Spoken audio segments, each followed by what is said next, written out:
বাংলাদেশ জামায়াতে ইসলামীর কেন্দ্রীয় আমির ডাক্তার শফিকুর রহমান বলেছেন,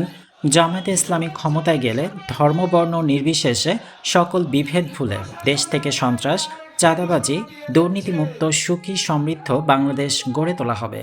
বাংলাদেশ জামায়াতে ইসলামী শেরপুর জেলা শাখার আমির মাওলানা হাফিজুর রহমানের সভাপতিত্বে শেরপুর জেলা শহরের ঐতিহাসিক শহীদ দারোগ আলী পৌর পার্ক মাঠে 1 ফেব্রুয়ারি রোববার দুপুরে জামায়াতে ইসলামীর কেন্দ্রীয় আমির ডাক্তার শফিকুর রহমান প্রধান অতিথি হিসেবে বক্তব্য রাখেন। এ সময় তিনি বলেন, শেরপুর সদর, নকলা, নালিতাবাড়ী, শ্রীবর্দী এবং ঝিনাইগাতি এই 3টি আসনে বাংলাদেশ জামায়াতে ইসলামীর মনোনীত দাঁড়িপাল্লা প্রতীকের প্রার্থীদের বিজয়ী করার জন্য নির্বাচনী জনসভায় আসা সকল ভোটারদের প্রতি আহ্বান জানান। এছাড়াও তিনি আরও বলেন, জামায়াত ইসলামী ক্ষমতায় গেলে শেরপুরবাসীর কাঙ্ক্ষিত মেডিকেল কলেজ, হাসপাতাল, রেল লাইন, কৃষি বিশ্ববিদ্যালয় ও কৃষি হিমাগার গড়ে তোলা হবে।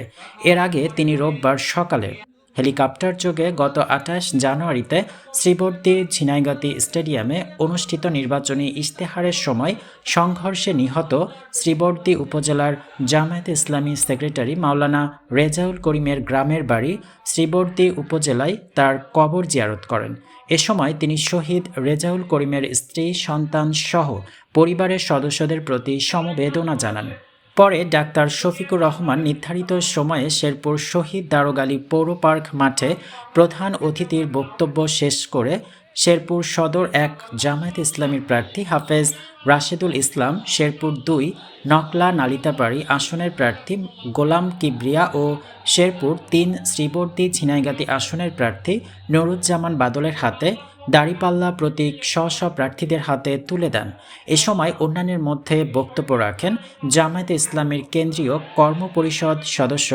ডক্টর সামিউল ফারুকী। বিশেষ অতিথি হিসেবে বক্তব্য রাখেন বাংলাদেশ ডেভেলপমেন্ট পার্টি কেন্দ্রীয় অর্থ সম্পাদক Riyad Hossain, Ducsu GS S M Farhad, Chhatra Shibir কেন্দ্রীয় কলেজ সম্পাদক ইউসুফ ইসলাহি,